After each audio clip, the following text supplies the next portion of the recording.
Done. चलो फिर मैं करता हूँ इस बार। ओके, चलो देखो अब मेरा क्वेश्चन क्या है यहाँ पे।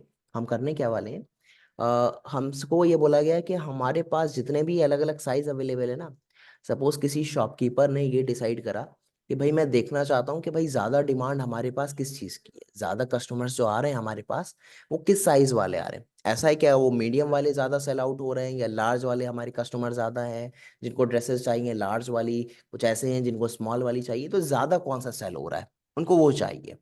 और साथ ही साथ उसको सारे ही साइज देखने हैं, भले ही वो आपके सेल हो रहे हो चाहे ना हो रहे हो, सब देखना है उसको, ताकि उसको आइडिया हो सके कि नेक्स्ट टाइम जब अपने क्या वो प्रोडक्ट्स मंगाए अपने स्टॉक में अपने वेयर हाउस में, तो कस्टमर जैसे उसके पास हो उसी तरह का वो मंगाएगा कि भाई अगर ज़्यादा लार्ज बिकने वाले हैं तो भाई लार्ज की क्वांटिटी ज़्यादा होगी, मीडियम वाले की कम होगी। अब मेरे पास अगर सपोज एक्स्ट्रा लार्ज बिक ही नहीं रहा, सेल ही नहीं हो रहा एक्स्ट्रा लार्ज, तो भाई एक्स्ट्रा लार्ज में मंगा कर क्या करूंगा जब मेरे पास उसके कस्टमर ही नहीं है।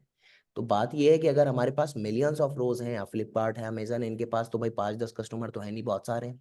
तो इनको अगर देखना होगा तो ये इनके पास अलग अलग टेबल हैं, तो ये कैसे देख पाएंगे, जॉइंट्स की हेल्प से देख पाएंगे। क्यों, क्योंकि हमारे पास साइज जो अवेलेबल है वो प्रोडक्ट टेबल में अवेलेबल है, और जो इनको ऑर्डर किया गया है वो कहाँ पर अवेलेबल है, ऑर्डर टेबल में अवेलेबल है। तो दोनों टेबल पर एक बार ज्वाइन लगा कर देखते हैं। ठीक है, तो हमने लिखा कि हमारे पास, हम सेलेक्ट करना चाहते हैं किस चीज को, साइज को। अब ये साइज अवेलेबल कहाँ पर होगा, साइज मुझे पता है मेरी प्रोडक्ट टेबल में अवेलेबल है, और इस प्रोडक्ट टेबल को आगे जाकर मैं एक एलियास दे दूंगा पी, तो मैं डायरेक्टली यहाँ पर लिख देता हूँ पी डॉट साइज, तो समझ जाएगा अच्छा प्रोडक्ट टेबल से साइज लेना चाह रहे हैं। उसके बाद मुझे क्या देखना है कि कितनी बार ऑर्डर किया गया है, तो इस बार मैं क्या लूंगा, काउंट लूंगा। काउंट। किस चीज का काउंट लेना है मुझे, कि ऑर्डर टेबल में हमारे पास एक कॉलम अवेलेबल है, उसका नाम क्या है, क्वांटिटी, है ना। चलो दिखाता भी चलता हूँ यहाँ पे ताकि आप देखते भी चलो।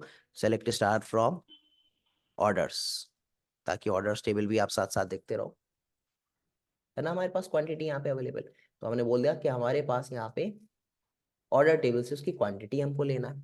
अब कहाँ से लेना है हमको, क्योंकि दो अलग अलग टेबल है तो हमने दोनों टेबल के नाम लिख दिए कि भाई एक टेबल का नाम है प्रोडक्ट्स और दूसरे टेबल का नाम हमारे पास है ऑर्डर्स। अब इनके बीच में हमको, क्योंकि हमसे बोला गया है स्पेसिफिकली क्वेश्चन में कि भाई भले ही वो सेल ना हो रहे हो लेकिन वो भी साइज हमको दिखाओ, तो अगर हमें सारे साइज चाहिए इररेस्पेक्टिव ऑफ कि हमारे पास उसकी इंफॉर्मेशन राइट टेबल में अवेलेबल है, ऑर्डर टेबल में अवेलेबल है या नहीं है, तो क्या मैं बोल सकता हूँ कि हम इस बार क्या लिखेंगे, कौन सा जॉइन लगा दें यहाँ पे कि ये प्रायोरिटाइज हो जाए। हाँ गाइस, कौन सा लेफ्ट लगूं, जॉइन। बताओ कौन सा लिखूं कि हमारे पास सारी इंफॉर्मेशन आ जाए साइज की। Left join. लेफ्ट ज्वाइन, क्यों, क्योंकि हमारे पास, लेफ्ट। क्योंकि हमारे सारी पास लेफ्ट इन्फॉर्मेशन। टेबल में प्रोडक्ट्स अवेलेबल है ना। तो इसको आप सेंटर माना करो जहां पर आप अपना ज्वाइन लिख रहे हो।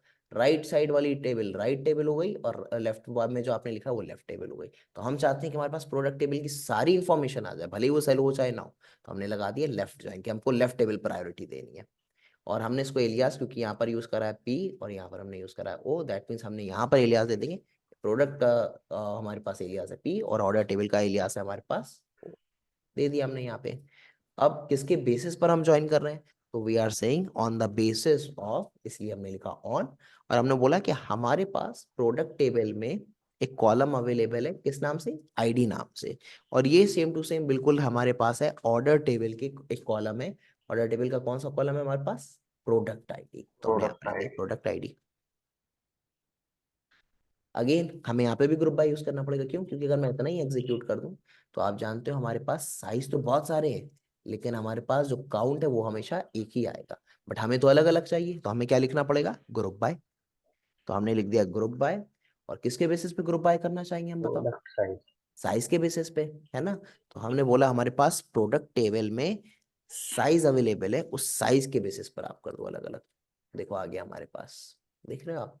तो मीडियम साइज सबसे ज्यादा अच्छा, इसको भी हम एक बार क्या करें, डिसेंडिंग ऑर्डर में कर दें ताकि हमें समझने में आसानी हो जाए कि भाई कौन सी चीजें हमें ज्यादा परचेज करनी है, कौन सी बिल्कुल नहीं करनी है। तो ऑर्डर बाय भी यूज कर लेते हैं एक बार, तो हमने लिखा ऑर्डर बाय, किसके बेसिस पे ऑर्डर बाय करना है मुझे, काउंट ओ डॉट क्वांटिटी के बेसिस पे। तो इसी को मैंने कॉपी किया और ऐसे कर दिया और साथ साथ लिख दिया डिसेंडिंग में। आगे डिसेंडिंग ऑर्डर में आप देखो, इसको एक एलियास भी दे देते हैं अच्छा सा कि भाई total times ordered, total times ordered, जो भी आप देना चाहो। मैंने थोड़ा सा लंबा सा नाम दे दिया है, काफी बड़ा हो गया, प्लस आ गया बीच में। ओके, तो थोड़ा सा बड़ा सा नाम है, बट जो भी आप देना चाहो। तो देखो हमारे पास ये सारी इन्फॉर्मेशन आ गई। कुछ तो ऐसे भी प्रोडक्ट है, लार्ज वाला देखो आप 2 टाइम्स हो रहा है, एक्स्ट्रा लार्ज तो कोई ले ही नहीं